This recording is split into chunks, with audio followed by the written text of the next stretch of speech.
He is a former public school teacher in Cebu City for 10 years and graduate of Masters in School Administration and Supervision. 2019 Life Builders Club Duplication Champion Awardee, 2019 Lifestyles Breakthrough Leader Awardee, 2022 Lifestyles Ambassador of the Year, summa cum laude 90-day program batch 2. Please help me welcome Global Marketing Director Ramil Katarman.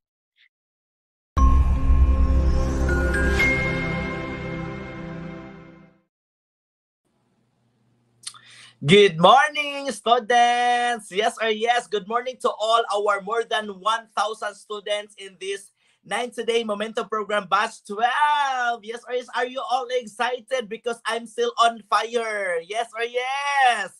So, remember, I am challenging all the students to become one of the summa cum laudes because yours truly is the summa cum laude of Batch 2. Yes or yes? So, how to graduate as summa cum laude in this batch. I am challenging everyone. So of course, ito lang yon. So, may slide please. Okay. So these are all the requirements needed. Ito yung kailangan para magiging not just an ordinary graduate, but an extraordinary one. Summa cum laude yung goal natin, everyone. So there are things to prepare, no? Tulad ng, of course, number one, kailangan natin ng products. Bawal mag-STP, bawal mag-share, bawal mag-field work kapag walang products because we are not, this is a duplication business kasi ito talaga yung dapat sundan lahat ng mga business partners natin. Dapat may products talaga. No products means no business. Yes or yes? Ano pa? Of course, number 2 is dapat kailangan natin gumamit ng business plan. Bawal mag-memorize, no? You will not be duplicated. Buti yung mga matatalino, pwede kapag matatalino, pwede yung walang business plan, but this is a duplication business. It's a must and it's a must and 100% kailangan talaga natin ng tool. Business plan talaga, no? So kailangan we just read simply our business plan, basahin lang. It's not about the kuan, it's not about the tool, but you really have to read because facts will tell, but it's your own story that will sell the product. So we need business plan to present our products and business. Yes or yes? Yes. Ano pa? Number 3. Ito, yung number 3. We need to record everything.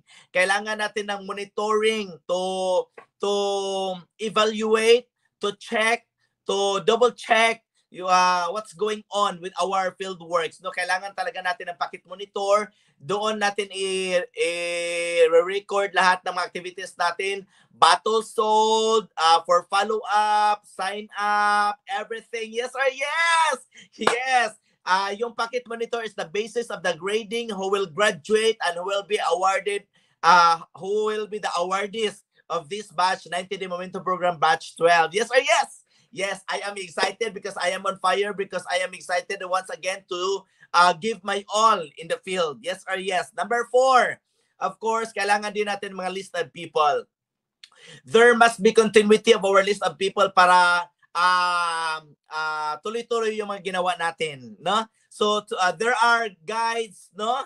Triggered questions on your manual. Dapat i-open yung mga triggered questions nyo sa manual nyo para tuloy-tuloy yung mga activities nyo. Alam nyo kung saan kayo magpunta, anong pupuntahan nyo. So, open your manual, no? Triggered questions, no? Yes or yes, kailangan natin ng mga maraming list of people because we are tasked to talk 3 to 5 people every day, no?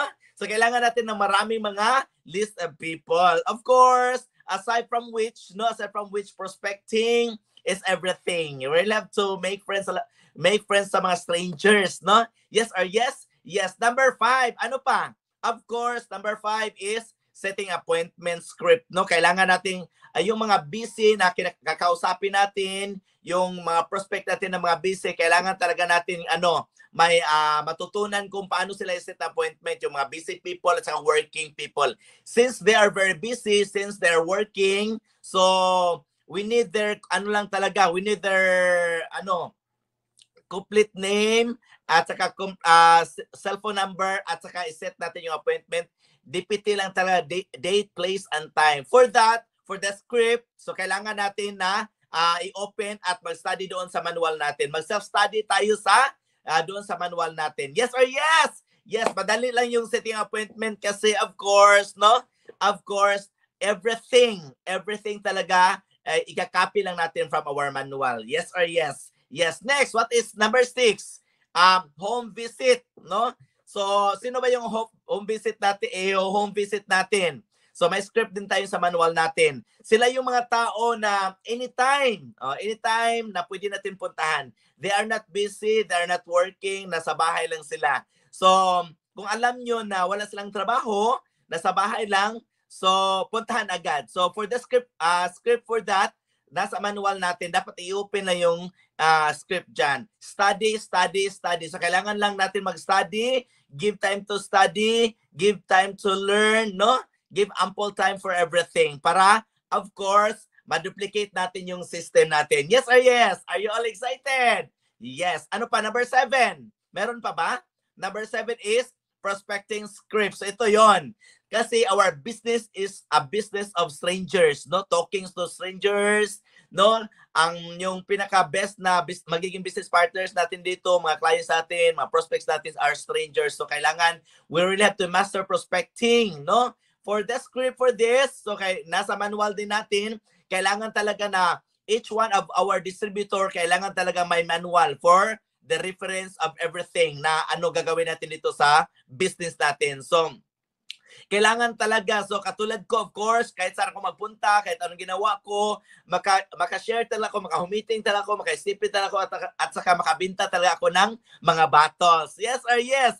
You won't make it without prospecting. Talaga, oo, talaga. Sabi ni Jem de Eva. Kasi yung ano mo, yung business mo, magsisimula na talaga pag ubos na yung mga kakilala mo. Doon na magsimula yung business mo. So you will be talking to a lot of people talaga. Strangers. I love strangers. So sana ganun din kayo. Try to love strangers na dapat you really have to master prospecting talaga. So sa manual natin, nandoon na yung lahat. You really need to have a lot of time for this, no? Study it by yourself, no? Yes or yes? Yes. Ano pa? Meron pa ba? Of course, kailangan natin basahin yung batch 12 rules talaga. Para, of course, again, what's honesty, no? Honest is the best policy. Kailangan talaga dito maging honest tayo. Honest talaga. Transparency, honesty is the best policy talaga. No, yes or yes? Yes, kasi ikaw talaga yung mag-record sa lahat ng mga ano dito. So, kailangan mo maintindihan mo, malaman mo, alam mo talaga kung ano yung rules natin sa 90-day momentum program natin. Para alam mo talaga yung ano yung mga target mo everyday. Daily is cut off. 12 midnight is cut off. Day, no offsetting talaga. Yes or yes? Yes. So, new people every day. Ano pa? Meron pa ba? Of course. Next, please. Of course, ito lang. The road to success is through commitment. Kailangan mo talagang mag-commit dito. Kasi if you are half-hearted dito, if you're not committed talaga, kapag if you do this, take for granted lang talaga yung paggawa mo dito, oh my God, mahirapan ka talaga dito gawin yung business. Mahirapan ka talaga dito kung paano maging successful sa lifestyles. Kailangan talaga ng 100% commitment talaga. Not from your uplines, not from your downlines, but from yourself. Talagang committed talaga within talaga, no? Of course, ano pa? Next slide, please. Ano pa? Consistency is better than perfection. We can all be consistent.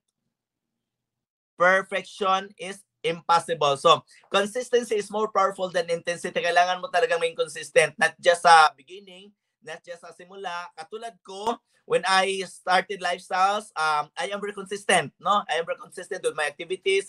Kailangan talaga ma-stretch mo yung ano mo, yung energy mo, yung excitement mo. Ma-stretch mo talaga from the start till the end. Remember, this is only 90 days. What is 90 days? 3 months only. O, napakababa talaga, no? Hindi ka talaga ma-challenge, no? Pag hindi ka naka-graduate dito sa 90 days, pag hindi mo na natapos itong 90 days, ikaw na yung isa sa mga pinakabanga na estudyante. Yes or yes? Yes, mahirapan ka talaga baguhin yung buhay mo. Hindi mo nga kaya ituloy yung 90 days. Paano na rin yung mga dreams mo? Yes or yes? No? So stretch your excitement, stretch your energy, stretch your all, stretch yourself. Go out talaga sa comfort zone mo. Ano pa? Of course, next please. Ano pa?